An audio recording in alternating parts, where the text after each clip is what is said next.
Good afternoon, everyone. As we get to closer to 2 p.m. or we'll get right on 2 p.m., we'll start our webinar. Thank you again for joining us, and we'll be on silent mode while we allow everybody to be dialing in to our webinar this afternoon. Thank you again for joining us today.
Okay.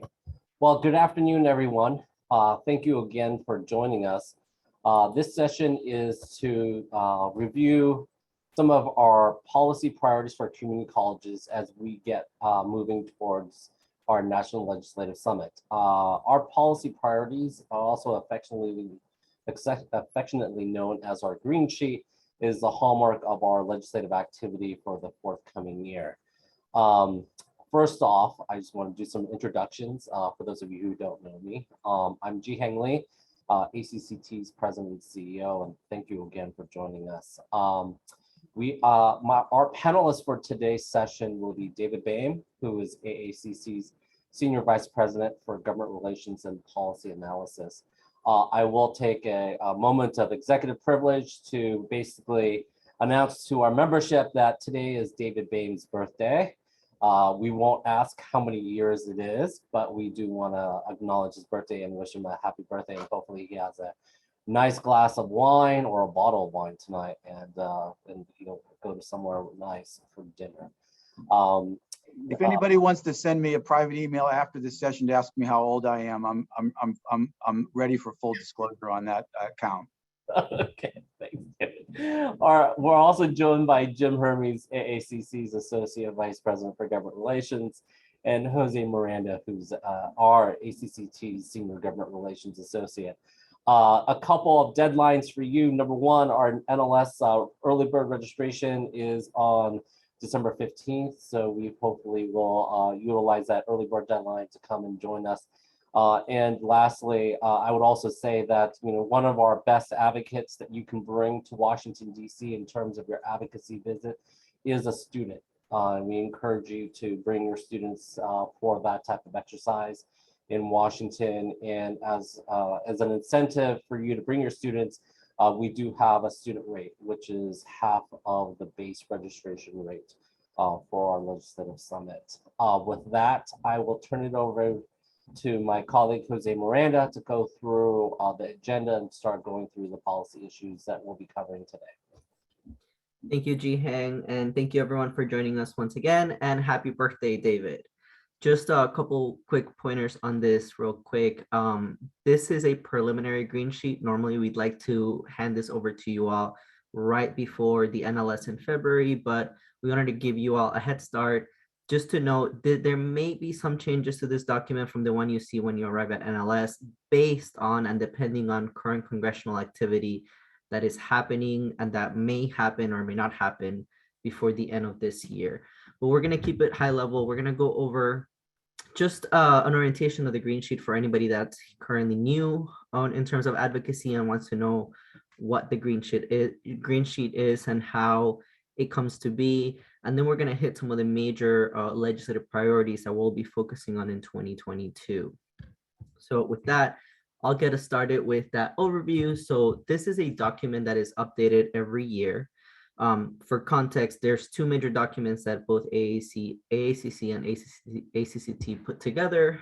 When it comes to our advocacy, that's our legislative agenda, which gets done once every 2 years at the start of each Congress, where we map out our priorities for the entirety of the Congress. And then there's our legislative priorities, which is green sheet, which changes year to year based on action that we've seen happen in the prior year, as well as action that we expect may be in consideration going into the next year. So for 2022, what we'll be discussing are things that were not completed by the end of 2021, and that we still think are very pressing and timely for our community colleges and their students. So like I said, this document typically gets released right before NLS, and we will be handing out the final version right before NLS as well. Currently, the version that we will go over today is available on our website at nls.acct.org. And once we have the final version, it will be in that website as well, along with some backgrounders that you will see there at some point next month, giving some more context and information on the various issues that are in the document. The value of this document, and I will start by saying that there's no particular order of importance in the document. We try to move that around just to freshen up the document. But what you do with the document is you use it as a tool in your individual meetings with your legislators.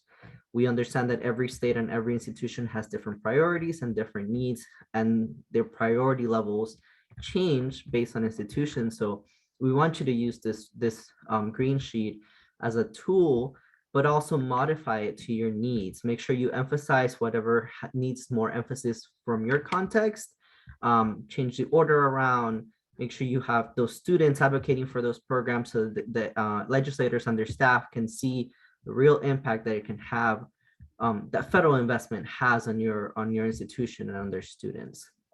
So first issue that we'll go over is support for Dreamers. As you all may know, AACC and ACCT have been longstanding. This has been a longstanding priority. We understand that many of our students are Dreamers who currently don't have access to federal financial aid, but beyond that, they also don't necessarily have stability when it comes to their presence in this country.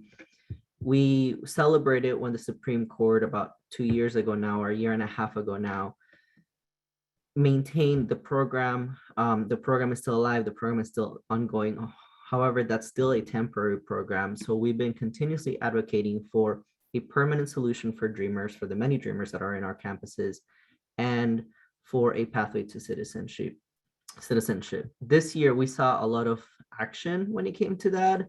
Unfortunately, there wasn't any resolution. We saw the Dream and Promise Act, HR 6, being reintroduced. And we most recently saw efforts from the Democratic majorities in the House and the Senate to find a solution through reconciliation. Unfortunately, none of these efforts have come to pass, so we'll continue advocating for a permanent solution for Dreamers and DACA recipients. With that, I'll turn it over to my colleague Jim to go over the next couple of slides. Good afternoon, everyone, and thanks so much for being with us today. The first issue I'm going to talk about, as you see here, is our ongoing efforts to get a new community college-led job training program authorized and funded. For all the reasons that you see here on the screen, I think you're well familiar with them. We're looking at this, as you can see, as both a short-term reaction to the ongoing needs that are caused by the pandemic in terms of people transitioning into new and better jobs, as well as a longer-term solution to the ongoing skills gap. And really what we're talking about here is a successor to the programs that you see in the last point, the TAG program, the community-based job training grants program. Now, this has been part of our agenda for those of you who have been to prior NLSs for some time now. And as Jose alluded to at the beginning, in terms of the possibility of changes to the green sheet before we see you in February, this is one area where we hope is a lot different, if not removed entirely. And that's because the reconciliation bill that Jose was just mentioning, the Build Back Better Act, does actually contain not just one, but two community college-led job training programs, including a reauthorization and refunding for $1.2 billion over 4 years for the TAC program itself, as well as a new program called the Community College Industry Partnerships program. So, and that would be a $5 billion program. So in all, $6.2 billion going towards specifically community-led, college-led job training programs. In addition to that, as I'll mention in a minute, we also have an ongoing appropriated community college-led job training program. But in terms of Build Back Better Act and those programs, as I think you all know from, this has been a dominant issue in Congress for some time now. And what we don't know at this point is whether or not that bill will have been enacted, if it is enacted, by the time that you're here for NLS in February. If it's still being considered, you will obviously be here at a crucial time to continue our advocacy on behalf of the contents of that bill. And then, but if it's already enacted, and if it is, we do expect that these programs to remain, but we'll continue to push for it. We'll have something on our green sheet that's already, at least for the next 4 years, that's already achieved. So just a bit of context on that in terms of, in terms of ongoing activities and what might be different between now and February. And then on the next slide, this is really essentially this is our appropriations agenda. And I'm not going to go into all the programs that you see here listed on your screen. We do have, because our mission is so broad, we do have a wide agenda in terms of our funding priorities, anywhere from the student aid programs, of course, including the #1 priority every year, the Pell Grant program, but other student aid programs that you see here, as well as the fact that so many of our institutions are Title III and Title V eligible. That is a major part of our funding agenda as well. And of course, because we have not only higher education, but a workforce education mission, things like the Perkins CTE grants, the Department of Labor grants that through the WIOA and other programs that they administer, such as apprenticeship grants. And the one that I'll highlight in particular, the Strengthening Community College Training Grants program. So as I mentioned a minute ago, we have two very large scale, but albeit temporary programs on tap in the Build Back Better Act. The Strengthening Community College Training Grants program is also a community college-led workforce program that has been in existence now for, well, if it's included in the FY22 funding bill, and I'll talk about the status of that in a second, it would be its 3rd year of funding for that program. It's been funded at $40 and $45 million respectively in its first 2 years. And right now, the House bill, the bill that the House passed earlier, funds it at $105 million, and the Senate bill level funds it at $45 million. Let me just talk a little bit about the context of our funding agenda. You will be here, we know now that you will be here for the NLS at a very crucial time in terms of FY22 appropriations, because Congress just passed a continuing resolution that maintains current year funding levels, past year funding levels actually, FY21 funding levels, all the way until February 18th next year. So at the time that you are here for the NLS, you will be here when Congress is hopefully making some final decisions about a large-scale appropriations bill that will fund the government for the rest of the year. So a really crucial time to kind of put the last word in, if you will, for some of these funding priorities, including the ones that I've specifically mentioned that you see here listed on this slide. So oftentimes at this time of year, we're under a continuing resolution that only lasts until about Christmas or so, but it's worked out a little bit differently this year. So we're able to tell you at this time, what a crucial time you're going to be here in terms of the appropriations agenda. So I'll turn it over to David now for the next few issues.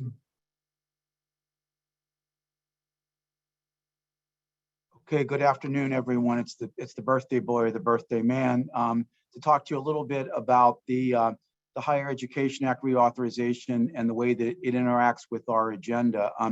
The first thing to know about the Higher Education Act, I guess, is just what it is a law, which is the major bill that impacts our students and our colleges of all the pieces of legislation that we work on.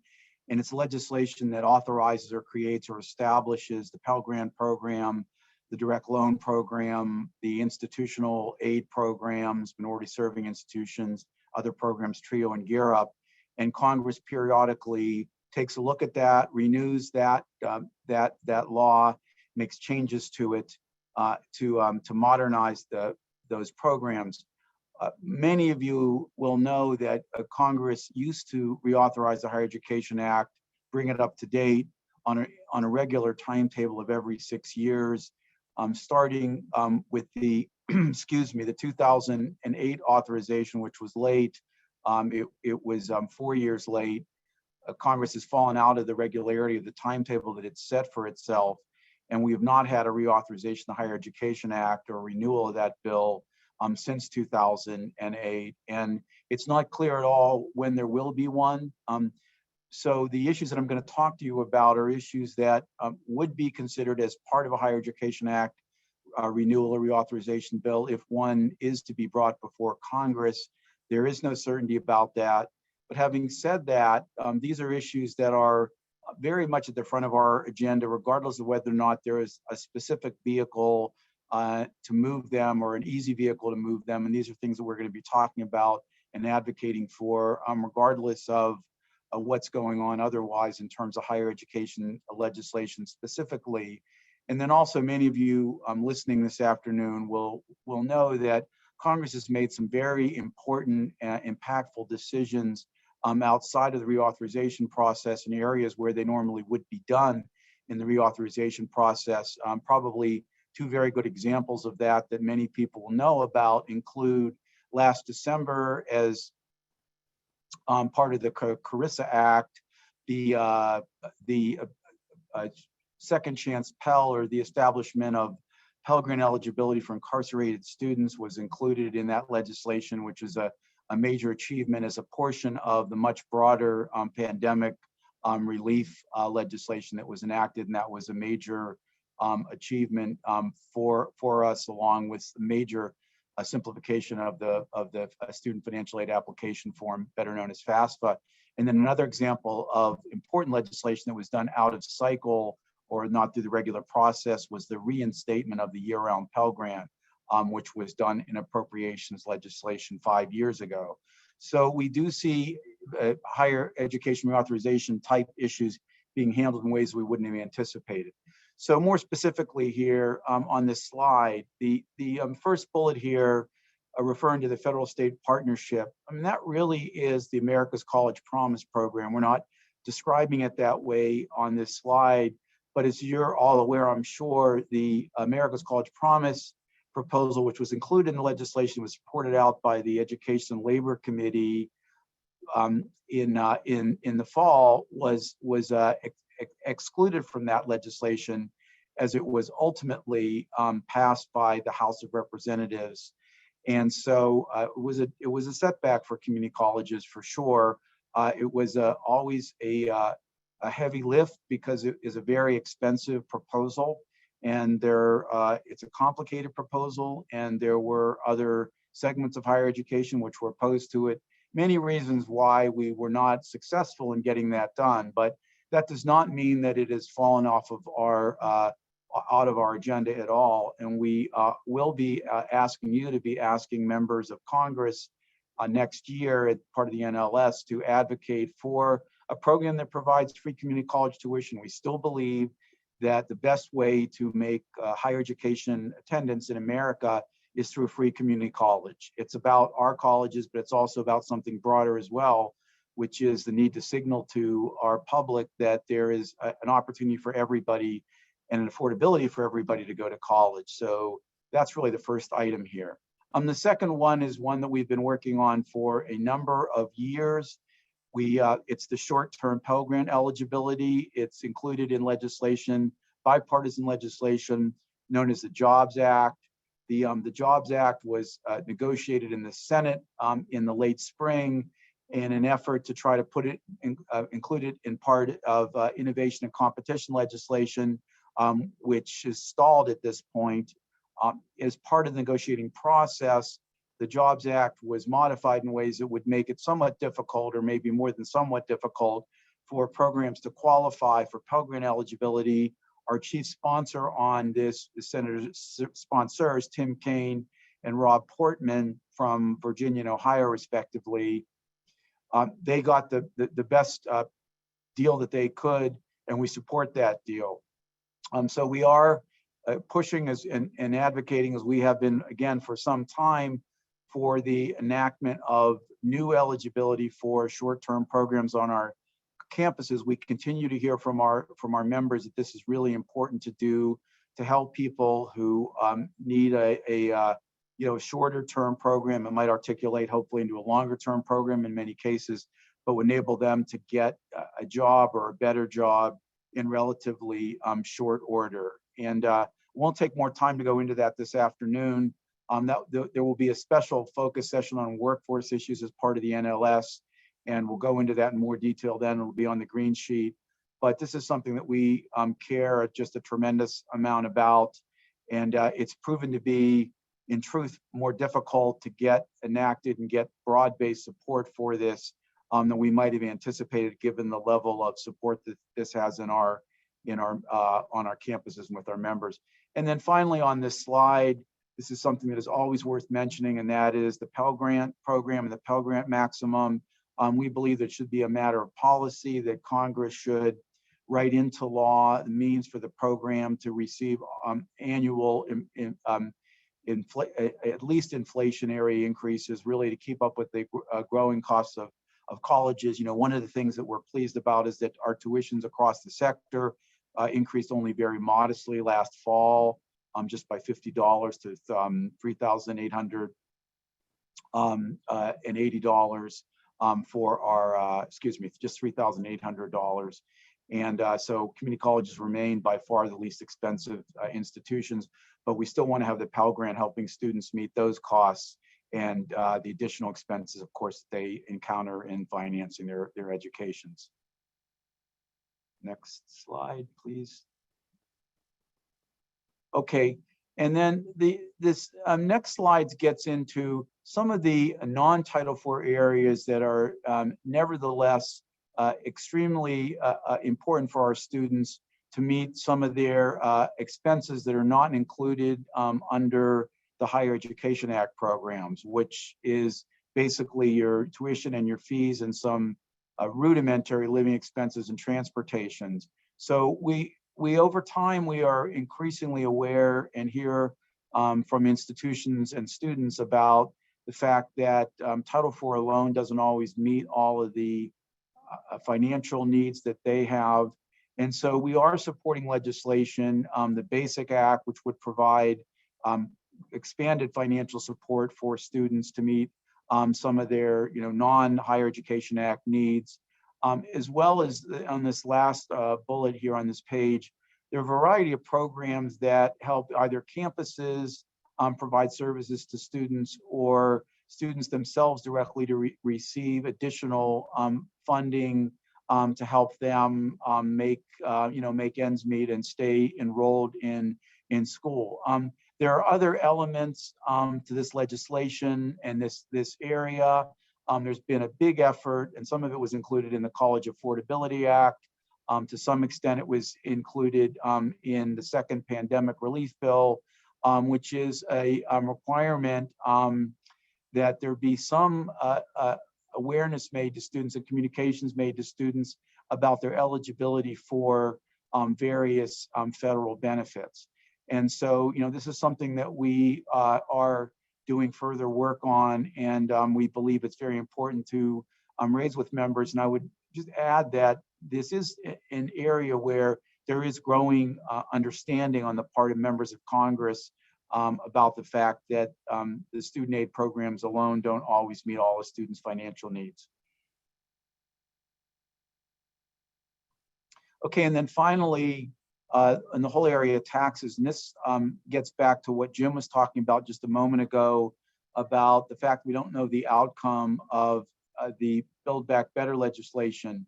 The Build Back Better legislation does include the first two of the items in a slightly different form that we've been advocating on for some time. We were able to get included in the bill 4 years of the Pell Grant not being taxed. We strongly support that. We don't think that it makes sense to tax any portion of a student's Pell Grant if they're sufficiently low income to qualify for a Pell Grant in the first place.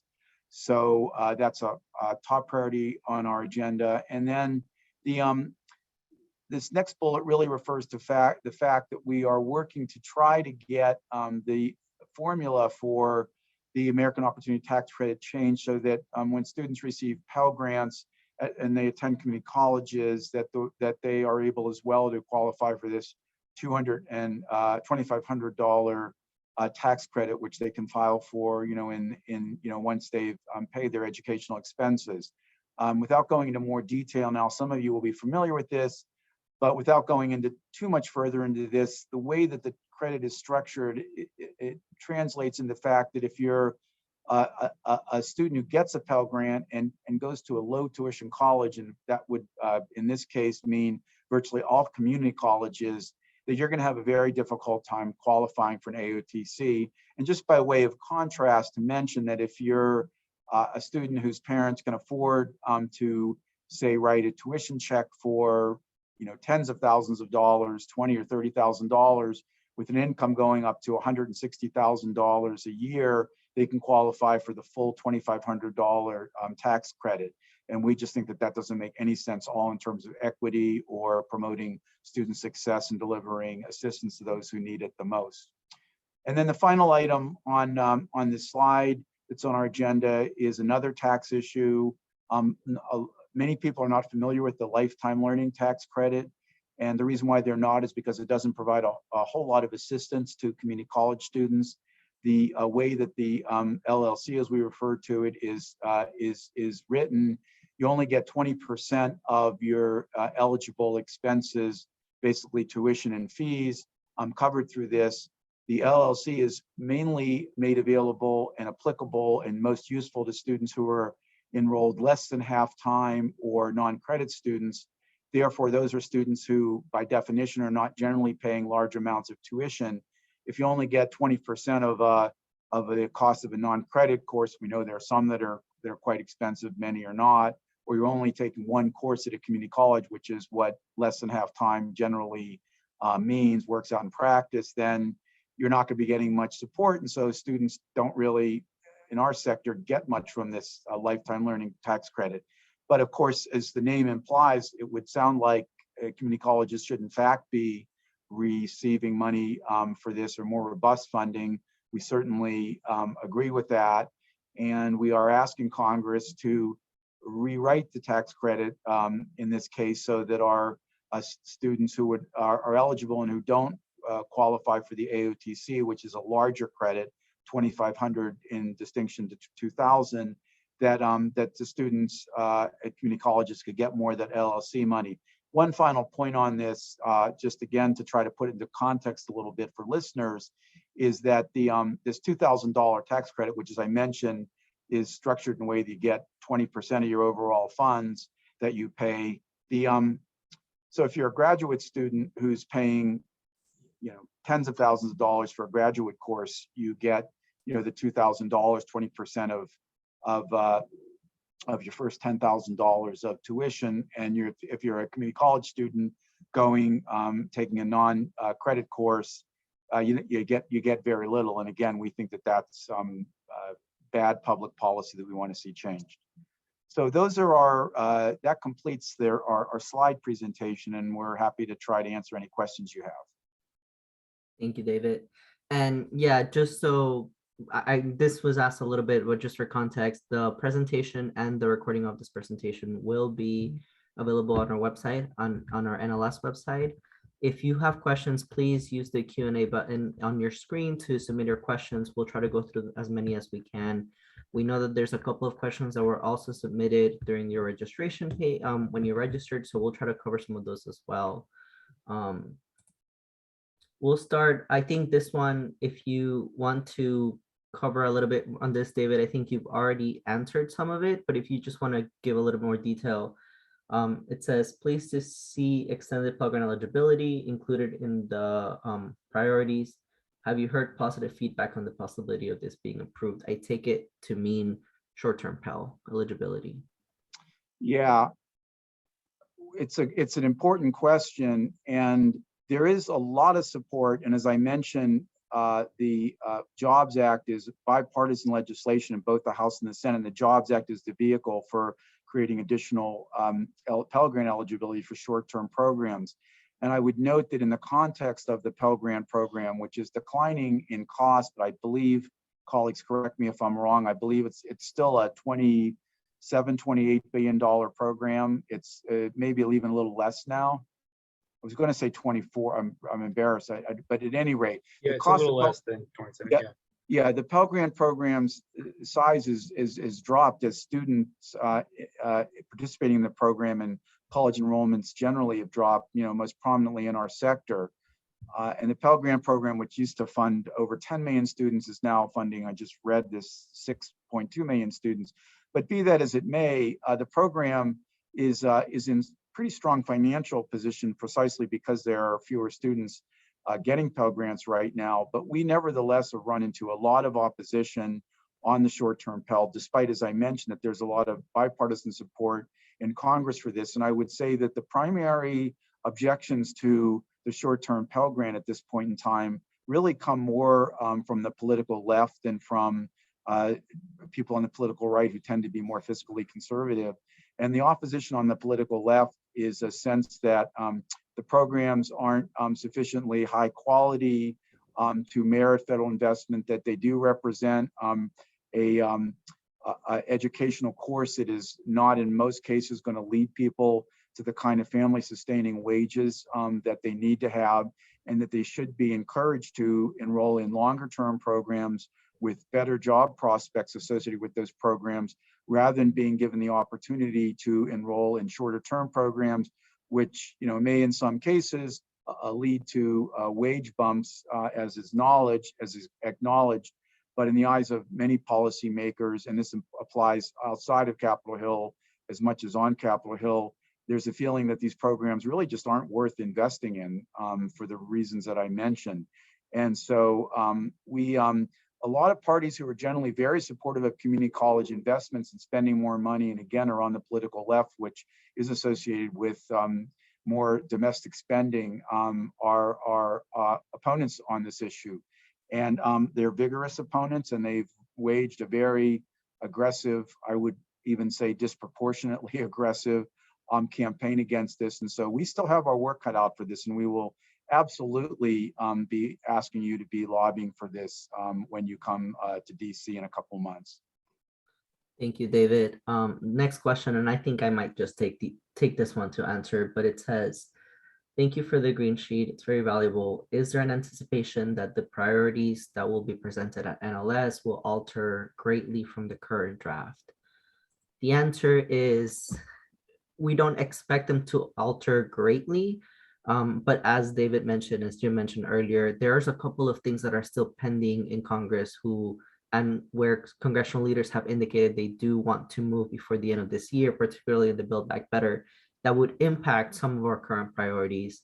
As David mentioned, the taxes as it relates to Pell Grants, those provisions, some of them are included in Build Back Better.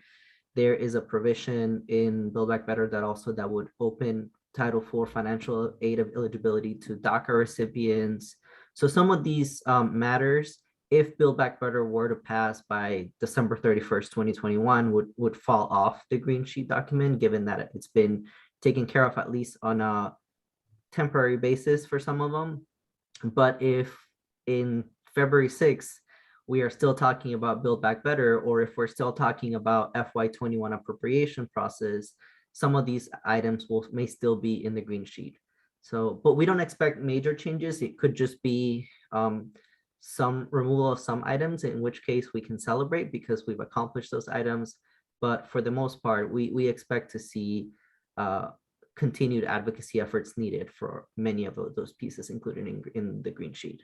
Yeah, I would just add, as Jose just kind of alluded to the extent that things, will change significantly, that's a good thing, most likely, because the changes would be things that will be related to the things that are in Build Back Better, and the changes that would come about on the sheet because Build Back Better passed, and both of our organizations support that bill. And while you're speaking on Build Back Better, Jim, if you want to answer the next question, because it relates to that one. Sure. It says, when is the Senate expected to take up Build Back Better Act? What is the status of current negotiations on matters important to community colleges? Oh yeah, simple one. Okay, good. That's what we, I think that's what we all read about first every day when we come into the office or working from home or wherever we are. Right now, things are actually, at least on the surface, are pretty quiet regarding the Build Back Better Act. So as David was talking about, and I mentioned a little bit too, the House has passed their version of the Build Back Better Act several weeks ago now. And what is left to happen now is the Senate, as your question implies, is the Senate activity on that. Right now, actually, they are going through the process on a committee by committee basis of meeting with the Senate parliamentarian and going over all the provisions of the House passed bill to see whether or not they comply with the rules that apply to a reconciliation bill. This is a process called a bird bath, not B-I-R-D, but B-Y-R-D, named after the former senator from West Virginia. I'm not going to go into the details, but the basics of it is that everything in a reconciliation bill has to be primarily related to a budget item. That has to be really what it primarily has to be about. They can have secondary effects, but any provision in a bill that's kind of only tangentially related to the budget can't stay in reconciliation bills. So right now, they are in the process of going over the bill with like a fine-tooth comb and seeing whether all the provisions in the House bill meet those requirements. After that is done, they would be cleared to bring that to the floor, and that's where we don't really know exactly what will happen and when, because this is where we get into the fact that to pass this bill, and of course, it being a reconciliation bill, the primary impact of that means that they can pass it in the Senate with a simple majority, which of course at the moment means every single Democratic senator, all 50 of them, with a tie-breaking vote cast by Vice President Harris. And as I think you all know, we're not at this point at a point where all 50 Democratic senators have said that they support the bill. In particular, Senator Manchin from West Virginia, and to a somewhat lesser extent, Senator Sinema from Arizona, are the ones that are primarily mentioned as holdouts. I will add that beyond that, there are a lot of issues still under discussion in terms of individual senators' priorities. So this is in flux in terms of the content of the bill. We do expect, I think everyone, although Senator Schumer, the majority leader, has been pushing hard and still pushing hard, including within his own caucus, to get the bill passed by Christmas. Pretty much everyone, I think, else expects that the deliberations of this bill will carry over into early next year. Beyond that, we can't really say exactly anything with regards to timing, but that's most people's feelings at this point. In particular, again, Senator Manchin has said time and again, including yesterday, that he thinks that the party should undergo a strategic pause on this bill and not be in any rush to act on it. That being said, it could very well still be alive at the time that you're here for NLS. I think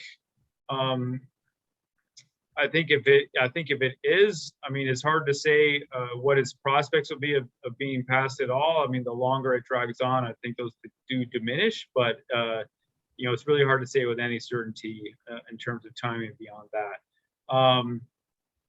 But it is, as I think you got the sense of through our presentation, it is sort of the the elephant in the room that I'm probably going to mix like 3 or 4 metaphors, but that's hanging over everything else in terms of our legislative agenda, in particular the funding, but a lot of other things, because there are things in there that if the act passes, at least for the time being, they'll fall off of our agenda until they come back.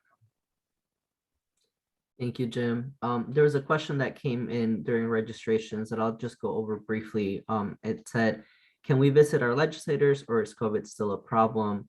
So first of all, COVID is still a problem, unfortunately. But that being said, we hope to have a more concrete answer for you all next month, especially as we get closer to NLS. The answer we can provide today is that Capitol Hill is officially open, but it is only open by appointment, and you have to be oftentimes escorted by congressional staff. And because there isn't an across-the-board policy, each individual office is making their own policies in terms of whether they accept in-person meetings or not. We know several offices are taking in-person meetings. There are some other offices who are still leaning into the virtual capacity. We also know there are several offices who are choosing to do meetings, maybe not inside their offices, but in the hallways or alternative means, but while they're still being in person.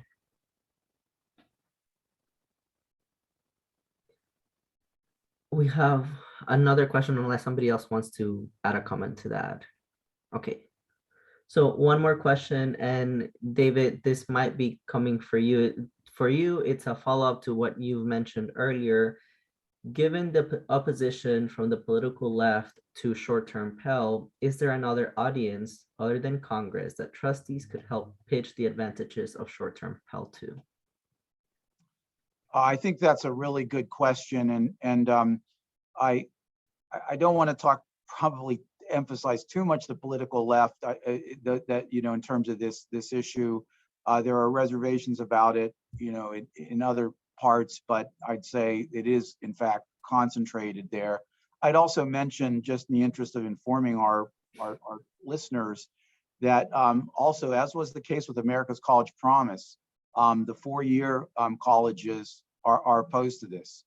And that has not made the task of getting this enacted any easier. I don't think alone they've been dispositive on it, but generally, if another sector supports something that doesn't in any immediate way negatively impact our sector or our students, we just let them pursue their agenda. In this case, for reasons that aren't too dissimilar for the ones that I mentioned about a few minutes ago, but I'd also say there's a concern about fraud and abuse in the program, although the Jobs Act does not make for-profits eligible. And there's also been some concern about adding additional expenditures to the Pell Grant program, although, as we just mentioned, the program has been shrinking in size. We now have a surplus of $14 billion, which is really about half the size of the program. It's an astronomical size on surplus for the program. So being concerned about the fiscal element here is a little bit less relevant than it might have been at other times. At any rate, to the question, business would be a very logical and positive and helpful ally for you in this area. If you can have, show up, if not necessarily at the NLS, although that would be great, but if you're able to demonstrate to members of Congress that there are local businesses who are hiring people who are enrolled in programs that would qualify under this legislation, that would be great. That's probably about the best thing you can do to get support for this. It's, as a general proposition, a very useful thing to do for all the workforce programs. Just to elaborate a little bit further, we do work closely with a variety of major businesses and business groups on our workforce agenda, including Carl Perkins Act and the WIOA programs. So that's a really good way for you to go in generating support for this proposal. And I just want to repeat what I said earlier, that we are confounded by the opposition that we have run into on this, because there is, in the scheme of things, it's a very small provision, and it's so self-evident to our colleges, our leaders, and our students that this is the right thing to do and a very helpful thing. Thank you, David. I'll jump over to the next question. And just so you know, David, somebody said they loved your explanation just now and for further detail. But are there components of the Basic Act that seem to have more support than others? I can get us started with this one, and if anybody wants to chime in. So just in very, very elementary speaking, the Basic Act is a competitor grant program that has several allowable uses, such as food pantry or other forms of assistance that students would need to meet their basic needs.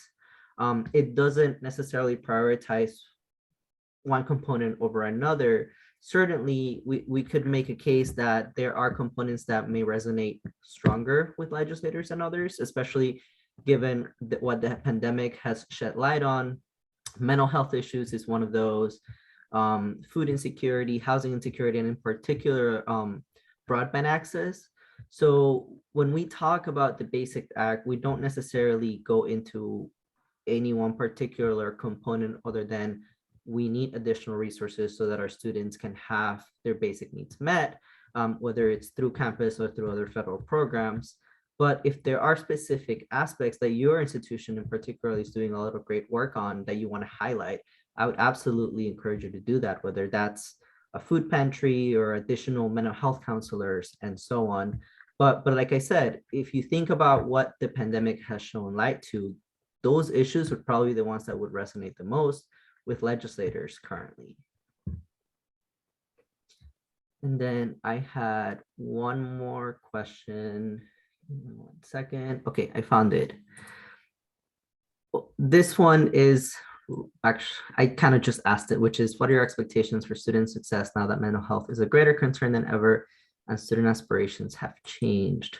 I'll let David and Jim chime in, but I will say student success remains at the forefront of our priorities. And if you look at the overall picture of the various programs we're advocating for, student success remains part of it, whether it's through financial aid or through things like the Basic Act.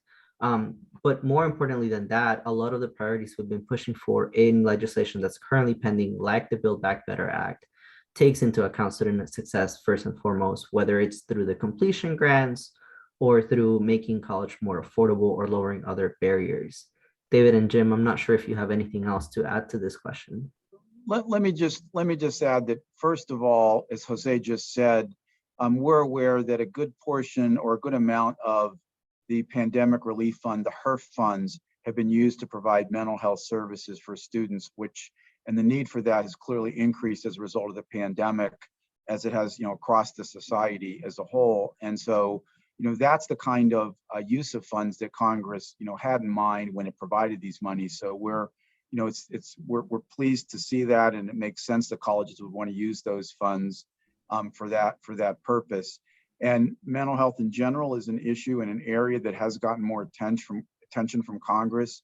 There have been a couple bills introduced on this, and so it is something that we will be expecting to see to continue to receive increased attention in Congress. The other thing, and Jose just touched upon this, but I think it bears repeating, and that is that the completion grants that were included in the Build Back Better Act, they were reduced in size dramatically from what was originally put on the table. It went from $62 billion in the original proposal by the administration to $9 billion as part of America's College Promise, to $500 million from what is currently contained in the bill, which is just a 5-year program. Having said that, we think that this new type of intervention and support on completion by Congress is a really important development, and we're very excited about this program and getting it enacted. Again, it's $100 million a year is not going to solve the college completion issue on our nation's campuses, but it's an important start. So that is just one particular item where we're very much looking at, and if the Higher Education Act is taken up again, it's sure that will be a major focus of legislators.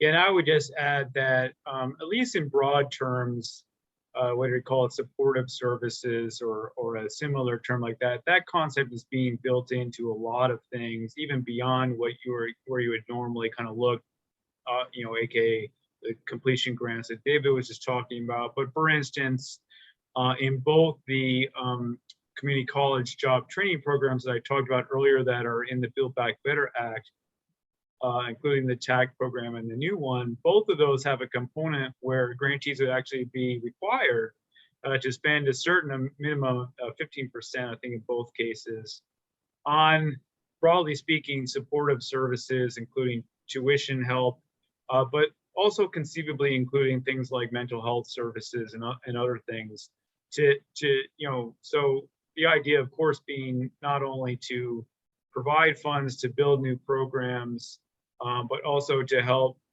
students access them and help students persist through them, and deal with all the needs that they have that might be a barrier to them doing so.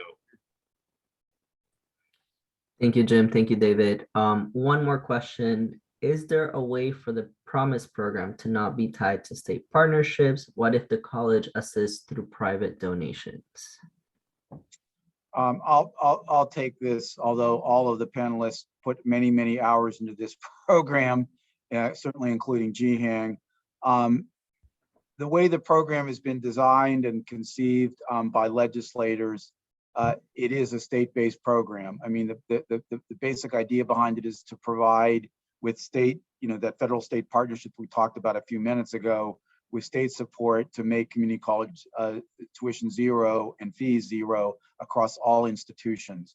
And so there really isn't a formulation of that or an avenue in that for an individual college or group of colleges even to come up with a match of some kind and provide zero community college tuition. It's certainly something that we talked with legislators about. We were aware that not all states, if this were to be enacted, would necessarily participate in the program, but that there would be colleges within that state that would want to and would be able to identify the funds. And of course, many already have done that in the form of local Promise programs.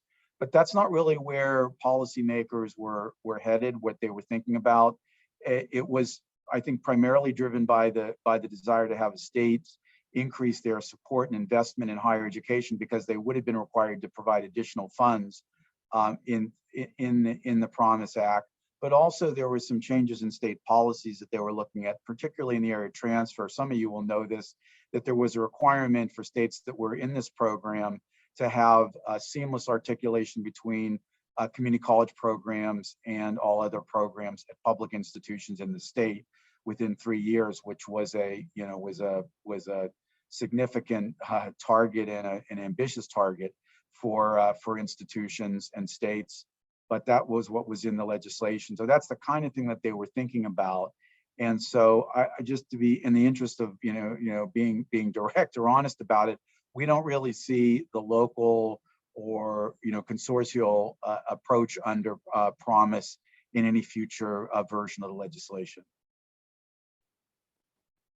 Thank you, David. I think we might have time for one more question, give or take. Let's see. What economic encouragement will community colleges receive to defray loss of enrollment? Well, I guess I'll answer. I know again that my colleagues could as well, but that the pandemic relief legislation, the HERF monies, which totaled $23 billion for our institutions across the three CARES, CARISA, and the rescue plan, the ARP, that money can be used to replace the lost revenues on the institutional side, which is at least 50% in the CARES Act and the rescue plan, and there was not that same requirement under CARISA, was a different requirement. But lost revenues, which certainly are correlated with drops in enrollment or enrollment drops, are a legitimate way of replacing lost revenues or accounting for lost revenues under the HERF funding. So if whoever asked the question wants to follow up with any of us, I'm happy to do it myself. Of course, we can provide you with details about that. But that was something that we lobbied on pretty aggressively to make sure that tuition drops and enrollment drops would be covered under this the pandemic relief bills, and that was in fact the case. Thank you, David. And one final question before we have to depart. Community colleges will be expected to upskill or reskill close to 100 million Americans. Who will upskill our instructors? Many do not have backgrounds in artificial intelligence, robotics, or new fields in medicine. And as a follow-up, where will the funding come from for these training? And is there anyone advocating for funding for them? I'll start us off by saying I'm sure there is somebody advocating. There are other provisions within proposals that are happening right now, whether it's Build Back Better or even in funding that has already occurred through pandemic relief bill to provide additional training for higher ed instructors. That's an area we don't typically dive into within our priorities because it's a greater higher ed secretariat priority that many others are advocating for. But we do envision some funding going to not just the preparation of the upskilling, but also for instructors. And just as an add-on, we've been strongly advocating for additional community college-led training funds similar to TACT, but having learned lessons from TACT. We know Build Back Better has $5 billion included for community college industry partnership job trainings, which would have more allowable uses than TACT, more expansive, easier for our community colleges to utilize. We continuously advocate on an annual basis for a smaller program, the Strengthening Community College Training Grants, geared at this. And while this is focused on the development of the program itself and serving the students, we understand that the instructors are part of the program as well. So some of it, depending on how the administration ends up making the grant requirements, could go to instructor training. Yeah, I would guess that it's a really good question. We know it's really foremost on a lot of community college leaders' minds. Jose is totally right. Professional development can be a part of those grant programs that we're hoping to achieve or have on the books already. I would just add one other that's more more of an ongoing support, and that's the Perkins CTE program. Professional development is a significant focus of the funds that come through that program, we know it's not enough. We know it's not enough to address all the professional development that needs to happen to get at that upskilling that was mentioned in the question. But that is certainly one example of a point that you can make in your advocacy for increased funding, for instance, for the Perkins CTE program, but also those other things that Jose mentioned. Thank you, Jim. And again, thank you, David and Jihan, for being part of this. This concludes our webinar. We hope to see you all in person in 2 months at our NLS, and we hope to have your continued assistance in these advocacy efforts with your legislators back home, also in DC. And knock on wood, maybe we get to have some changes into the green sheet because we get some things done by the end of this year. Jihang, I don't know, not sure if you wanted to close us out, if you had any final words. No, I just want to thank everybody for attending today, and we look forward to seeing you in February. Have a happy holidays and a happy new year to all of you. Thank you again for joining us today. Thank you all. Everyone.